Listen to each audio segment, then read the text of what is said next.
बाछंतु गोटिए पद्मफूल बा पद्मफूल उपरे लेखा होइथिबा गोटिए नंबर। आउ जानतु आपणक भाग्य कौन सबु लेखा अछि जहा 100% सत हेइकी रहिबो। दर्शक बंधु आपण मानकु आम चैनल रे स्वागत। आज आमे आपण मानक पई बहुत सुंदर विषयटी नहीं आसीछु। आपणक भाग्य रे कौन लेखा अछि ताहा केते सत हेबो ताहा आज आमे कहिबा पई आसीछु। आपण केवल 3टी नंबर मध्यरु भगवान को स्मरण करी गोटिए नंबर हृदय बाछिबार अछि एवं सेही नंबर अनुसारे आपण बहुत किछि अजणा कथा निज विषय रे जानि परिबे। तेबे सेही नंबर 3टी हेउछि 22, 77 एवं 44। एमानक भितरे लुचिछि आपणक भाग्य। आपण केवल गोटिए नंबर बाछि देखंतु आपणक भाग्य आपणक विषय रे कौन कहूछि। प्रत्येक व्यक्ति निज निजर भविष्यत विषय रे जानिबा पई आग्रह प्रकाश करिथांती।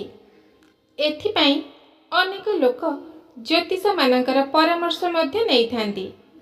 निज भविष्यत सहित जड़ित किछि कथा जानिबा पई ज्योतिष शास्त्रर गणना करा जाई थाए। आज आमे आपनको एमिति एक विकल्प माध्यम रे आपणकर भविष्यत सहित जड़ित किछि घटना जणैबाकु जाउछु। एथिपई आपण केवल हृदय बाछंतु गोटिए नंबर। तेबे आसंतु भिडियोटी को आमे भी आरंभ करिबा। तेबे भिडियोटी को देखिबा पूर्वरु आम चैनल को सब्सक्राइब करी आम भिडियोटी को गोटे लाइक निश्चय कर देबे एवं कमेंट बॉक्स रे जय मां लक्ष्मी लिखिबाकू आदौ भूलिबेनी। मां लक्ष्मीकर आशीर्वाद आपणक उपरे सदा सर्वदा रहिबो। तेबे आपण माने जदि प्रथम नंबर 22 टी को बाछिछंती तेबे जानतु आपणक विषय रे किछि अजणा कथा। आपण जणे बुद्धिमान व्यक्ति अटंती। आपण जीवन रे बहुत स्ट्रगल करिछंती। आपण जल्दी काहा कथा रे विश्वास आदौ करंती नाही। आपणक संपर्क रे अनेक विवाद मध्य आसीछि किंतु से विवादर समाधान करी आगु को किपरि बढ़िबाकू हुए से कला आपण भल भाबरे जानिछंती। बहुत आगरु जहा पाइबाकू चाहुचंती ताहा किछि दिन मध्यरे आपणको मिलिबाकू जाउछि। कोनोसी व्यक्ति आपणकर अपेक्षा रे अछंती। आपण बहुत शीघ्र तांको मिलिबाकू जाउछंती। आपण जणे सच्चा हृदयर व्यक्ति अटंती। आपणक मन रे जहा थाए ताहा आपण अन्य आगरे परिप्रकाश कर दियंती एवं सेही गुण पाई बेले बेले आपण बहुत असुविधारे मध्य पड़ी थांती। आपण जहा चाहुचंती ताहा निश्चय हेबो किंतु से जहा भी करूछंती भाबी चिंती करंतु। जहा चली जाईछि ताहाकू मने न पकाई जीवन रे आगु को बढ़ंतु। आपणकर सब किछि भल ही हेबो। जहा बीती जाईछि ताहा तो आपणक जीवन रे आउ फेरिबनी किंतु आगु को आसुथिबा समय आपणक हाथ रे अछि। आपण चाहिले से सबुरे परिवर्तन निश्चय आनी परिबे। एबे जदि आपण द्वितीय नंबर फूलटी को बाछि छंती बा 44 नंबर टी को बाछि छंती ताहले जानंतु आपणक भाग्य विषय रे आपण वर्तमान बहुत चिंता रे व्यतिव्यस्त अछंती। संतान मानंकु नेई अनेक कष्ट भोगुछंती। मन भितरे अनेक उद्वेग जात हेउछि। जहा भाबुचंती सेई कार्य आदौ करि पारु नाहंती। अन्य मानक लागि आपण विशेष चिंता करछंती। आपणक मन कथा वर्तमान आमे जानि पारुछु। आपण एक शैतान मनीष हाबुडारे पड़ी जाइछंती। समय आपणकु सेथिरे क्षति कला भली बहुत गुडे योजना करुछंती। मित्र परिजन माने वर्तमान आपणक ठारू ଦୂରେଇ ଯାଇଛନ୍ତି। ରାଜକାର୍ଯ୍ୟରେ ନିଷ୍ଫଳତା ମିଳୁଛି। ସମସ୍ତ ଲାଭ କାର୍ଯ୍ୟରେ କ୍ଷତି ସହିବାକୁ ପଡ଼ୁଛି। ଆପଣ ନିଜେ ପରିଶ୍ରମ କରି ଅର୍ଜିତ କରୁଥିବା ଧନକୁ ଅଯଥାରେ ଖର୍ଚ୍ଚ କରନ୍ତୁ ନାହିଁ। କାରଣ ଆପଣଙ୍କ ମଧ୍ୟରେ ଏବେ ଏକ ଦୁର୍ଗୁଣ ଅଛି ଯେ ଆପଣ ଅଯଥା ଖର୍ଚ୍ଚ ବହୁତ କରନ୍ତି। ଏହି ଗୁଣକୁ ଆପଣ ତ୍ୟାଗ କରନ୍ତୁ।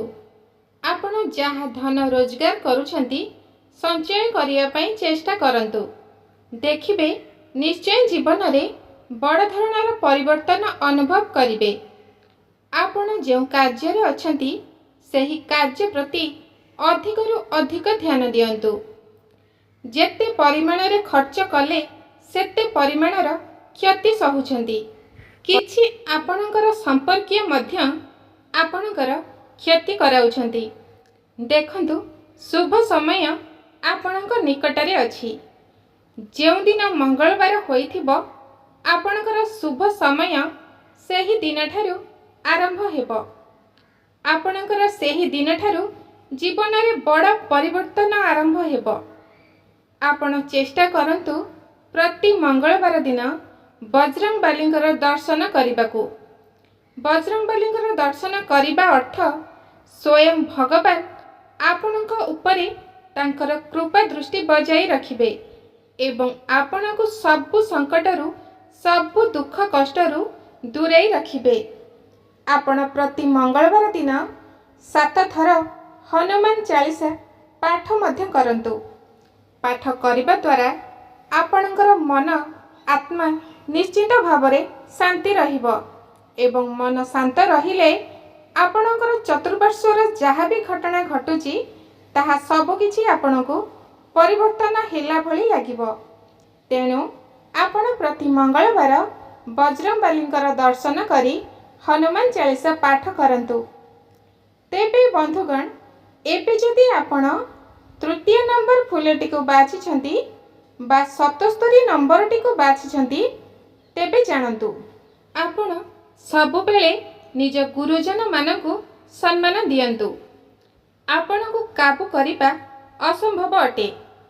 ସେଥିପାଇଁ ଆପଣଙ୍କ ଆଗରେ ଯିଏ କେହି ଥିଲେ ବି ଆପଣ କାହାକୁ ଦେଖନ୍ତି ନାହିଁ, ବଡ଼ ସାନ କିଛି ମାନନ୍ତି ନାହିଁ। ତେଣୁ ରାଗକୁ ଟିକେ ନିୟନ୍ତ୍ରଣ ରଖନ୍ତୁ, ନଚେତ୍ ଭବିଷ୍ୟତ ପାଇଁ ବହୁତ ହାନିକାରକ ହେବ। ଆପଣ ସୋମବାର ଦିନ ବ୍ରତ କରି ନାଲି କପଡ଼ା ଦାନ କରନ୍ତୁ। ଆପଣ ବହୁତ ଆଗକୁ ଯିବା ପାଇଁ ଚାହୁଁଛନ୍ତି। ସେଥିପାଇଁ ଆପଣଙ୍କ ସହିତ କ'ଣ ଘଟିଛି, କ'ଣ ଘଟୁଛି ଆଉ ଆଗକୁ କ'ଣ ଘଟିବ ସେ ବିଷୟରେ ଧାରଣା ନାହିଁ। ଆପଣ ଯାହା କରୁଛନ୍ତି ତାହା ନିଷ୍ଠାର ସହିତ କରନ୍ତି, କିନ୍ତୁ ସବୁ କାର୍ଯ୍ୟରେ ଅସଫଳ ହୁଅନ୍ତି। ଆପଣ ଯେତେ ଚେଷ୍ଟା କଲେ ବି କିଛି ସମ୍ପର୍କରୁ ବାହାରି ପାରୁନାହାନ୍ତି। ଆପଣଙ୍କର ରିଲେସନସିପ୍ ଭଲ ନାହିଁ। ସେଥିପାଇଁ ଆପଣ ମାନସିକ ଭାବରେ ଅଶାନ୍ତି ଅଛନ୍ତି।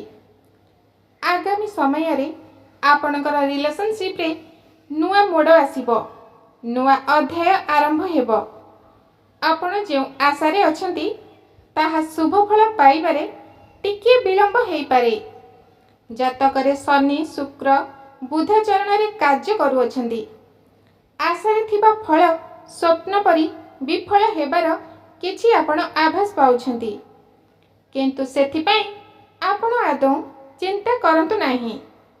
ବର୍ତ୍ତମାନ ଆପଣଙ୍କ ଗ୍ରହଙ୍କ ନିର୍ଦ୍ଦିଷ୍ଟ ଦେବାଦେବୀଙ୍କର ପୂଜା କରନ୍ତୁ। ଆପଣଙ୍କ ଜାତକ ଟିକେ ଭଲ ଜ୍ୟୋତିଷଙ୍କୁ ଦେଖାଇ ନିଅନ୍ତୁ। ଆପଣଙ୍କର ଗ୍ରହ ଅନୁସାରେ ସେହି ଦେବାଦେବୀଙ୍କର ସ୍ୱତନ୍ତ୍ର ପୂଜା ଅର୍ଚ୍ଚନା କରନ୍ତୁ। ଯାହା ହେଉ, ଆପଣ ଏତେ ଆଉ ମନ୍ଦ ଫଳ ଭୋଗ କରିବେ ନାହିଁ। ଆପଣ ଭାବୁଥିବେ ଆପଣଙ୍କ ଜୀବନ ଦୁଃଖରେ କଟିଯିବ, କିନ୍ତୁ ତାହା ନୁହେଁ। ଧୈର୍ଯ୍ୟ ଧରନ୍ତୁ। ବର୍ତ୍ତମାନ ଆପଣଙ୍କର ଦୁଃଖ ଶୀର୍ଷ ସୀମାରେ ପହଞ୍ଚି ସାରିଛି। ଆପଣଙ୍କ ଦୁଃଖର ଦିନ ସମାପ୍ତ ହୋଇସାରିଛି। ଆପଣ ଆପଣଙ୍କର ସବୁ କାର୍ଯ୍ୟକୁ ପୁରା ଜୋସ୍ରେ କରନ୍ତି। ଏଥିପାଇଁ ଆପଣ କେବେ ବୋର୍ ଅନୁଭବ କରନ୍ତି ନାହିଁ କି ଅନ୍ୟମାନଙ୍କୁ ବୋର୍ ମଧ୍ୟ କରନ୍ତି ନାହିଁ। ଆପଣ ସବୁବେଳେ ଖୁସିରେ ରୁହନ୍ତି। ଆପଣ ବହୁତ ଛୋଟ ବୟସରୁ ହିଁ ପରିଶ୍ରମ କରିଥାନ୍ତି। ଆପଣ ବହୁତ ଇମୋସନାଲି ମଧ୍ୟ ଅଟନ୍ତି। ଆପଣଙ୍କ ଏହି ବ୍ୟକ୍ତିତ୍ୱ ପାଇଁ ଆପଣଙ୍କ ଆଡ଼କୁ ଅନ୍ୟମାନେ ଆକର୍ଷିତ ହୋଇଥାନ୍ତି। ତେବେ ବନ୍ଧୁଗଣ, ଏହା ତ ଥିଲା ଆଜିର ଭିଡ଼ିଓ। ତେବେ ଆପଣ ନିଶ୍ଚିନ୍ତ ଗୋଟିଏ ନମ୍ବର ବାଛି ଆପଣଙ୍କର ଆଗାମୀ ଭବିଷ୍ୟତ ବିଷୟରେ ଜାଣିପାରିଥିବେ। ତେବେ ଆପଣମାନଙ୍କୁ ଆଜିର ଏହି ଭିଡ଼ିଓଟି କିପରି ଲାଗିଲା ଆମକୁ ଆମ କମେଣ୍ଟ ବକ୍ସରେ କମେଣ୍ଟ କରି ନିଶ୍ଚୟ ଜଣାଇବେ ଏବଂ କେଉଁ ନମ୍ବରଟିକୁ ବାଛିଛନ୍ତି ତାହା କହିବାକୁ ଆଦୌ ଭୁଲିବେନି। ଧନ୍ୟବାଦ। ଆପଣମାନଙ୍କ ପାଇଁ ଆଜିର ଦିନଟି ଶୁଭମୟ ହେଉ।